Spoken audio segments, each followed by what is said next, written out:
Hello friends, स्वागत है आपका आपके अपने यूट्यूब चैनल सक्सेस एक्सप्रेस में।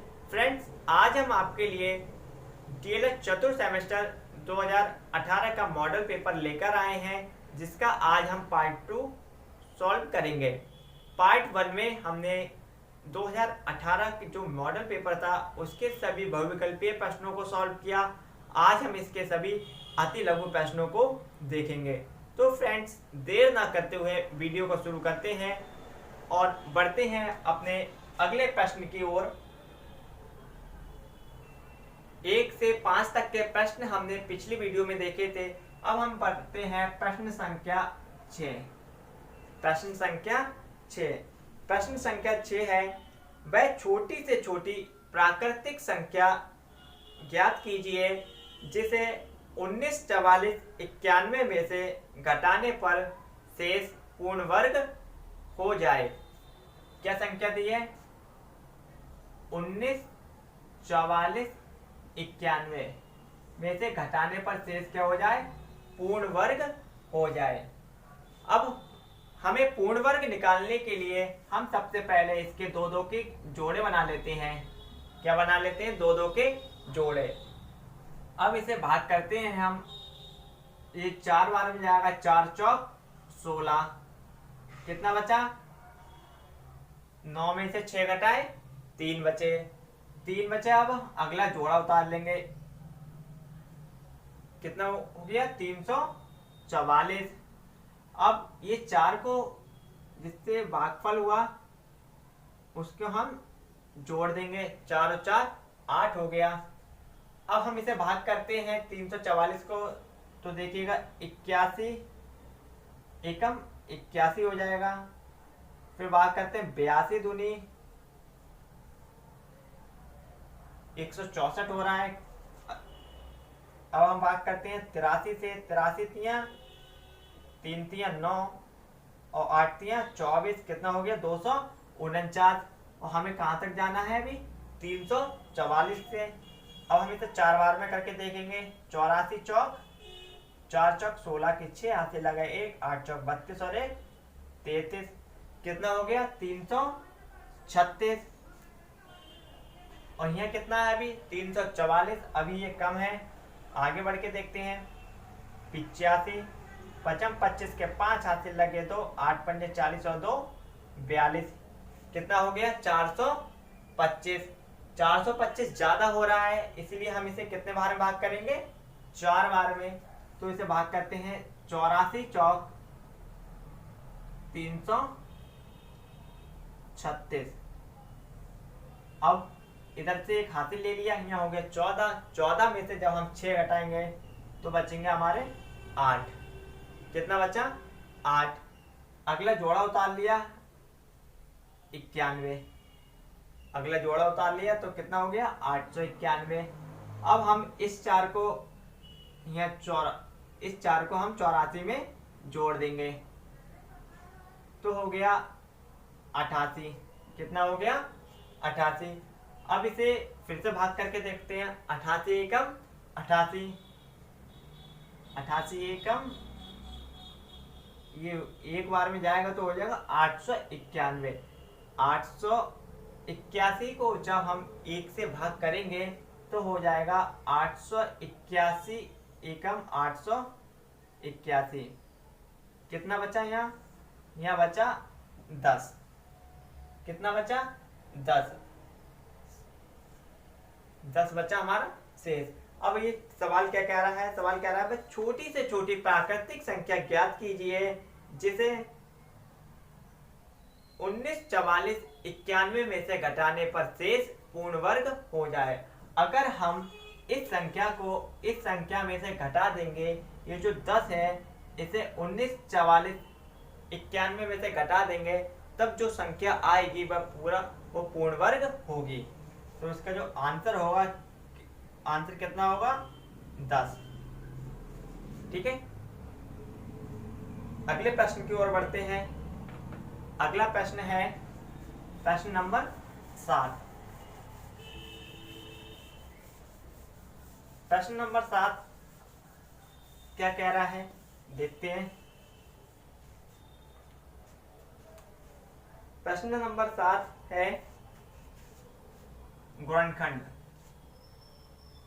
X square minus x minus 6। इसके हमें क्या करना है, इसके हमें गुणनखंड करना है।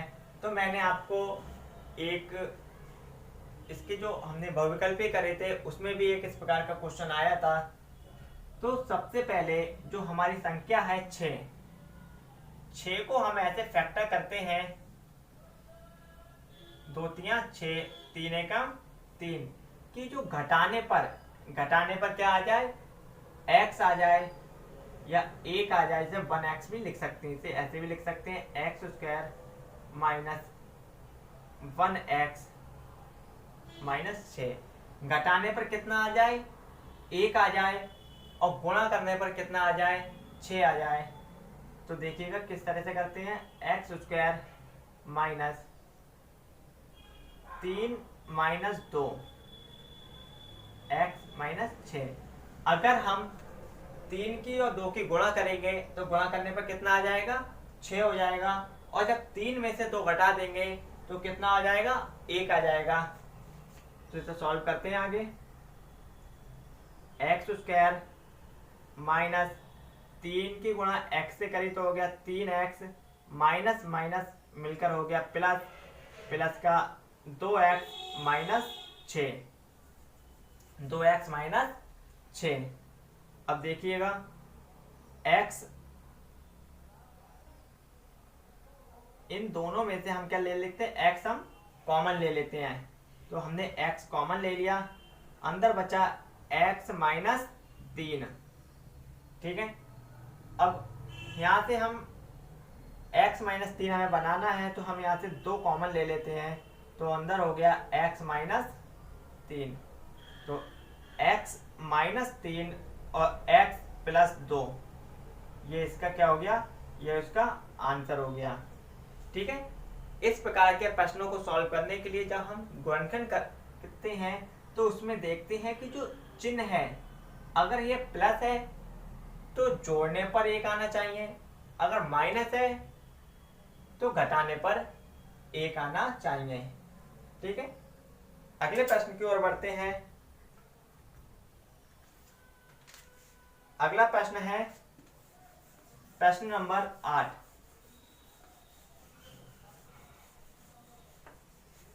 प्रश्न नंबर 8 है,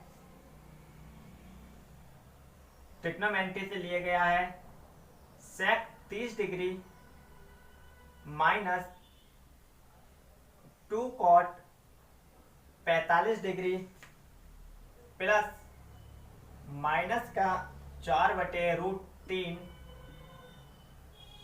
sign 30 degree, sine 30 degree plus 2 cos 0 degree. इसका हमें मान ज्ञात करना है।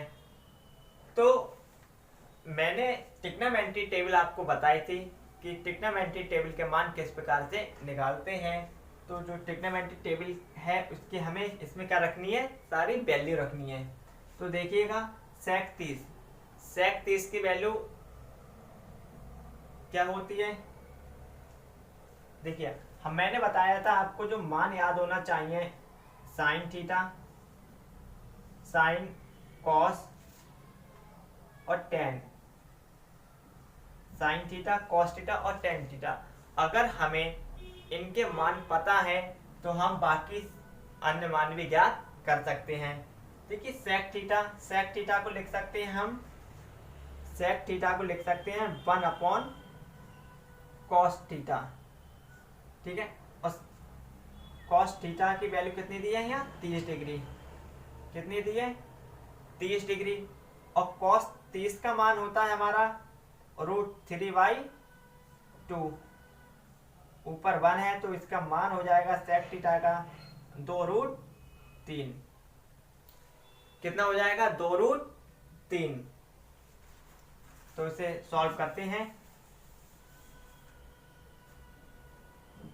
सेक 30 डिग्री का मान है 2√3 माइनस कॉट 45, कॉट 45 और tan 45 डिग्री का मान होता है हमारा 1, तो इसे लिख सकते हैं 2 गुणा 1, ये हो गया प्लस माइनस माइनस 4/√3। अब हम बात करते हैं साइन 30। जो साइन 30 डिग्री का मान होता है वह होता है 1/2। कितना होता है? 1/2 plus 2 into cos 0 degree. Cos 0 degree का मान कितना होगा? 1। कितना होगा? कॉस 0 डिग्री का मान 1 होगा। देखिएगा, अब इसे हल कर लेते हैं। 2/√3 माइनस 2 माइनस 4/√3 गुणा 1/2 प्लस 2। इसे हमने सरल कर लिया। अब देखिए, इसे काट देते हैं। 2 दूनी 4, माइनस 2 प्लस 2 आपस में ये कैंसिल हो गए। अब यहाँ बचा 2/√3 माइनस 2/√3 प्लस माइनस कट गया तो कितना आ गया? 0। तो इसके जो वैल्यू होगी वह कितनी होगी? 0 डिग्री। हमें इस प्रकार के जो त्रिकोणमिति के प्रश्न होते हैं, इन्हें सॉल्व करने के लिए हमें 3 मान पता होना चाहिए: साइन थीटा, कॉस थीटा और टेन थीटा। अगर हम साइन थीटा का उल्टा कर देंगे, 1/sin थीटा कर देंगे, तो ये बन जाएगा हमारा कॉसेक थीटा। 1/cos थीटा कर देंगे तो ये बन जाएगा हमारा सेक थीटा का मान।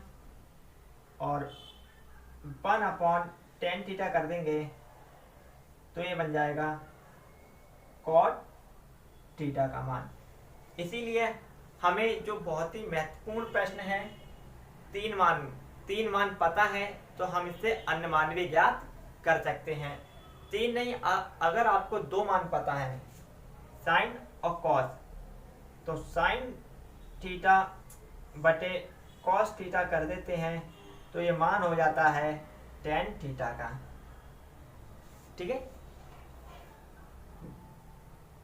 साइन थीटा पता है तो जब साइन थीटा का हम विपरीत लिख देंगे तो हो जाएगा कॉस थीटा का मान। जब हमें कॉस थीटा और साइन थीटा दोनों के मान पता लग गए तो साइन थीटा बटे कॉस थीटा कर देंगे तो मान निकल जाएगा टेन थीटा का। अगर टेन थीटा पता है तो टेन थीटा के जो मान है उसे हम विपरीत कर देंगे तो निकल जाएगा कॉट थीटा का मान। ठीक है, इस प्रकार से प्रश्न नंबर 8 सॉल्व कर लिया। आगे बढ़ते हैं अब अगले प्रश्न की ओर।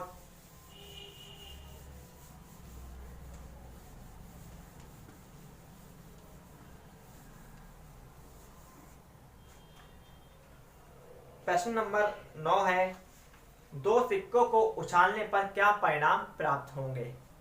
हमारे पास 2 सिक्के हैं, जब हम उन्हें उछालते हैं तो उसके क्या परिणाम प्राप्त होंगे। प्रश्न नंबर 9, कोई भी सिक्का है, उसके 2 पहलू होते हैं, एक हेड दूसरा टेल। एक सिक्का है, कॉइन है, उसके 2 पहलू होते हैं, एक हेड और दूसरा टेल। जब हम 2 सिक्के को उछालते हैं, जब हमने दोनों सिक्के उछाले तो उसके क्या परिणाम प्राप्त हो सकते हैं। तो ऐसा हो सकता है पहले सिक्के पे हेड आ जाए, दूसरे पर टेल आए। ऐसा भी हो सकता है पहले पे भी हेड और दूसरे सिक्के पर भी हेड आ जाए। दोनों सिक्कों पर टेल भी आ सकता है। ऐसा हो सकता है पहले सिक्के पे टेल और दूसरे पे हेड आ जाए। तो 2 सिक्कों को उछालने पर जो परिणाम प्राप्त होंगे वह परिणाम प्राप्त होंगे 4। कितने परिणाम प्राप्त होंगे? 4। और कौन कौन से परिणाम होंगे? हेड आ सकता है, टेल आ सकता है, टेल हेड आ सकता है और हेड टेल आ सकता है। ये हमारे 4 परिणाम प्राप्त होंगे। प्रश्न संख्या 10 है,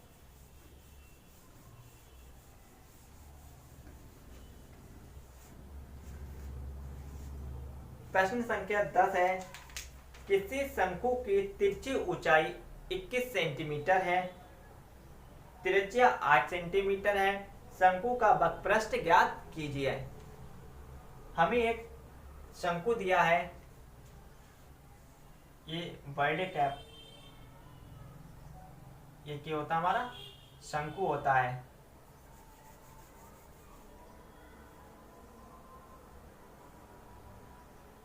ये हमारा क्या दिया है, एक शंकु दिया है। इसमें दिया है शंकु की तिरछी ऊंचाई। तिरछी ऊंचाई को हम एल से लिखते हैं। एल बराबर दिया है 21 सेंटीमीटर। कितना दिया है, 21 सेंटीमीटर। और जो इसकी त्रिज्या है, ये जो त्रिज्या दी है इसकी, ये दिए हमारे 8 सेंटीमीटर। 8 सेंटीमीटर। इसकी जो रेडियस दी है, त्रिज्या दी है, वो दी है 8 सेंटीमीटर। और हमें निकालना है शंकु का वक्रपृष्ठ। प्रश्न संख्या 10। तो शंकु का वक्रपृष्ठ, शंकु का वक्रपृष्ठ होता है पाई आर एल। पाई आर एल। अब हमें जो ज्ञात है, पाई का मान होता है, हमें पता होगा 22/7। आर हमें दिया है 8 और एल दिया है 21। अब इसे हम सरल कर लेंगे तो 7 तियां हो जाएगा 21 और 8 तियां 24। तो 22 गुणा 24। जब हम 22 के जब 24 को हल करेंगे, 22 और 24, 4 दूनी 8, 4 दूनी 8, 2 दूनी 4 और 2 दूनी 4। तो ये आ जाएगा 8, 8 4 12 के 2 हाथ लगा 1 4 और 1 5। ये हो जाएगा 528 सेंटीमीटर स्क्वायर।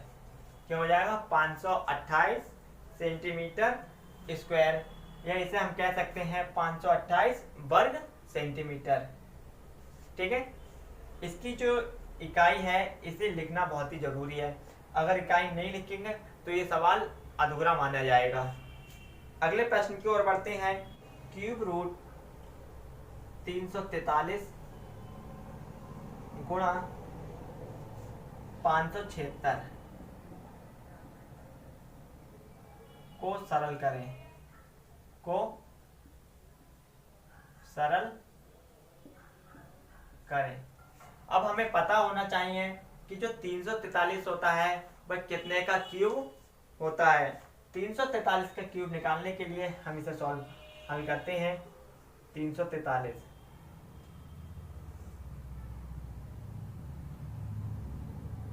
इसे 7 से काट देते हैं। 7 7 49 ज्यादा हो रहा है तो 7 चौक 28, 7 चौक 28, 6 बचा 63 हो गया और 7 नीम 63। फिर से 7 से 7 7 49, फिर 7 बार में चले जाएगा, 7 से कम 7। एक क्यूब रूट है इसीलिए इसका 3 3 के जोड़े बनाते हैं। तो ये हो जाएगा 7 का गुणा। अब ये है वर्ग, यहाँ 2 लगा भी सकते हैं, 2 लगा दिएगा तो ये पता रहेगा कि यह 576 वर्ग होता है। अब 576 किसका वर्ग मूल होता है, 576 का वर्गमूल आप निकाल लीजिएगा 576। इसे सबसे पहले 2 से काटते हैं। 2 दूनी 4, 1 बचा 17 हो गया, 2 अट्ठे 16 और 2 अट्ठे 16। फिर 2 से काट देगा, 2 एकम 2, 2 चौक 8 और 2 चौक 8। फिर 2 से 2 सत्ते 14, 2 दूनी 4।